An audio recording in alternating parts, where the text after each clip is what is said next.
నమస్తే ఆంధ్రప్రభకి స్వాగతం. నేను ప్రియా కౌశిక్.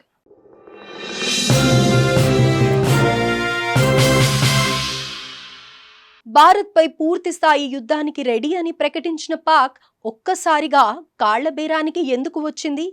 అప్పటి వరకు దాయాది దేశాల మధ్య ఉద్రిక్తతలను పట్టించుకోమన్న అగ్రరాజ్యం సడన్ గా ఎందుకు రంగప్రవేశం చేసింది? కాల్పులను విరమించాలని ఎందుకు చెప్పింది? భారత్ దాడుల్లో పాకిస్తాన్ అణ్వాయుధ స్థావరాలు దెబ్బతీయడమే కారణమా? అవుననే సంకేతాలే కనిపిస్తున్నప్పటికీ దీనిపై క్లారిటీ లేదు. కానీ జరిగిన విషయాలను బట్టి చూస్తే మాత్రం పాక్ న్యూక్లియర్ వెపన్స్ దెబ్బతిన్నాయన్నది అర్థమవుతోంది. భారత్ పాకిస్తాన్ సీజ్ ఫైర్ కు కొన్ని గంటల ముందు పాకిస్తాన్లోని కీలక వైమానిక స్థావరాలపై దాడులు చేసింది. ఇందులో భాగంగానే నూర్ ఖాన్ ఎయిర్ బేస్ పై కూడా అటాక్ చేసింది. దీంతో బెదిరిపోయిన పాక్ ఆర్మీ చీఫ్ సైతం బంకర్లలోకి వెళ్లి బిక్కుబిక్కుమంటూ గడిపారు. కాసేపటి తరువాత తేరుకొని బయటకు వచ్చి ఏం జరిగిందో తెలుసుకున్నారు. అయితే అదే సమయంలో పాకిస్తాన్లో భూకంపం వచ్చిందన్న వార్తలు వినిపించాయి. పాపిస్టి పాక్ పై ప్రకృతి సైతం పగబట్టిందని అందరూ భావించారు. కానీ అనుకున్నట్లు అదేమీ ప్రకృతి విపత్తి కాదు. భారత్ ఆపరేషన్ సింధూర్లో భాగంగా చేసిన దాడుల వలన ఏర్పడిన ప్రకంపనలని ఆ తరువాతే తెలిసింది. ఇదంతా గమనించిన అమెరికా ఇంటెలిజెన్స్ వర్గాలకు ఏం జరుగుతుందో అర్థమైపోయింది.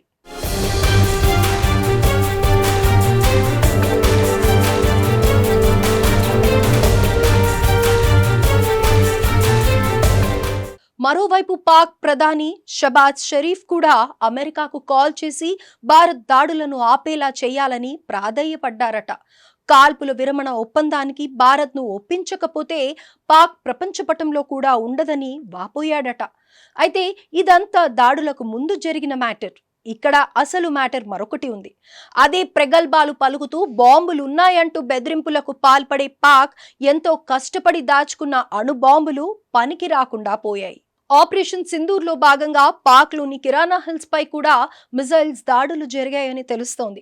దీనిపై director general of India air marshal వివరణ ఇచ్చారు. ఆ సమయంలో ఆయన ప్రసన్న వదనం చూసి రిపోర్టర్లు అందరికీ పలు అనుమానాలు వచ్చాయి. ఆయన నవ్వుల వెనుక ఇంకేదో అర్థం ఉందన్నట్లు అర్థమవుతోంది. దీంతో అంతా ఆ నవ్వులని డీకోడ్ చేసే పనిలో పడ్డారు. ఈ క్రమంలోనే కిరాణా హిల్స్ పై భారత్ దాడి చేసిందా అని ఓ రిపోర్టర్ అడగగా పాక్ అణ్వస్త్రాలు అక్కడ నిల్వ చేసిందన్న సమాచారం ఇచ్చినందుకు ధన్యవాదాలంటూ director general of India air marshals నవ్వుతూ చెప్పారు. కానీ నిప్పు లేనిదే పొగ రాదు కదా. సో పాకిస్తాన్కు నష్టం జరగకపోతే ఇలాంటి క్వశ్చనే రాదు. కానీ వచ్చిందంటే ఆ ముసిముసి నవ్వు నిజమేనని. Had a mass raid of drones, unmanned aerial vehicles, UCAVs, starting right from Srinagar, going down right up to Nalia. It was a mass raid in waves and it was relentless. However, we were prepared and our air defense preparedness ensured that there is no damage on ground or to any of the intended targets that the enemy might have planned for. The difference between 7th night and 8th night was that on 7th night he sent in his Yiha class of UAVs. However, these UAVs can go some distance, they are armed. However, on the 8th, less numbers of armed UCAVs were there or UAVs were there, and more numbers of quadcopters, maybe for surveillance or just for harassment of civilians. This continued till midnight. Our air defense preparedness ensured that there was no damage on the ground, either to the military installations or to the civilians. However, the enemy had yet again shown that he wanted to up the ante and he wanted a fight, and we were up to the task. In a measured and calibrated response, we once again targeted his military installations, which included his SAM sites at Malirkant. This also included his surveillance radar sites, Lahore and close to Gujranwala. These were suitably addressed, and thereafter his drone attacks continued even till morning, which we countered, and during the daytime there was some respite. Here I would like to bring out another aspect. What we found was that while the drone attacks were being launched from somewhere close to Lahore, enemy had allowed his civilian aircraft to also continue to fly out of Lahore. Not only his own aircraft, but international passenger aircraft, which is quite insensitive, and we had to exercise extreme caution. తర్వాత ఇదే ప్రశ్నకు ఓ America అధికారి answer ఇస్తూ నాకు తెలియదంటూ తప్పించుకున్నాడు. So ఇదంతా చూస్తే ఏదో జరిగింది అన్నది తెలుస్తోంది. అదే Pakistan nuclear war heads damage కావడం. ఇక కిరాణా హిల్స్ పై 2 సార్లు దాడులు జరిగాయని అక్కడ స్థానికుల మాట. పోనీ ఇది కూడా కాస్త పక్కన పెడితే దాడుల తర్వాత అమెరికా డిపార్ట్మెంట్ ఆఫ్ ఎనర్జీకి చెందిన ఓ విమానం, అదే అమెరికన్ బీచ్ క్రాఫ్ట్ 350 వచ్చింది. అదేం నార్మల్ విమానం కాదు. బీచ్ క్రాఫ్ట్ బి 350లో ఏరియల్ మెజరింగ్ సిస్టమ్ AMS ఉంది. ఈ AMS లో గామా కిరణాలు సెన్సర్స్ తో మ్యామింగ్ టూల్స్ ఉంటాయి. ఇది భూమిపై రేడియేషన్ గాల్లో ఉండి గుర్తించే సిస్టమ్. గతంలో జపాన్ లో సునామీ కారణంగా ఫుకుషిమాలో రేడియేషన్ లీక్ అయింది.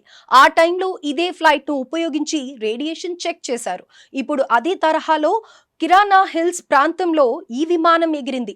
ఆ వెంటనే పాక్ గగనతలంలోకి ఈజిప్ట్ నుంచి మరో విమానం వచ్చింది. సేమ్ అదే ప్లేస్ లో బోరన్ ను అప్లోడ్ చేసింది ఈ ఫ్లైట్. అంటే ఆ ప్లేస్ నుంచి రేడియేషన్ లీక్ అవుతుందనే కదా. ఈ రేడియేషన్ ను అమెరికన్ బీచ్ క్రాఫ్ట్ 350 గుర్తించగా ఈజిప్ట్ నుంచి తీసుకువచ్చిన బోరన్తో ఆ లీకేజ్ ఆగింది. వీటన్నింటినీ బట్టి చూస్తే భారత్ దాడితో పాక్ న్యూక్లియర్ వెపన్స్ దెబ్బతిన్నాయనే కదా. కానీ ఈ విషయంపై ఎలాంటి కన్ఫర్మేషన్ లేదు. ఎందుకంటే దీనిపై భారత్ ఏం చెప్పలేదు. అటు పాకిస్తాన్ దేన్ని ఒప్పుకోదు.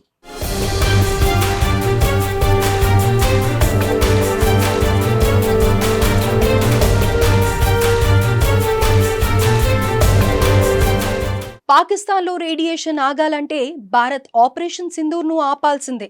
అందుకే ఆగ మేఘాల మీద పాక్ ప్రధాని అమెరికాను ప్రాధేయపడటంతో అగ్రరాజ్యం రంగప్రవేశం చేసిందన్నమాట.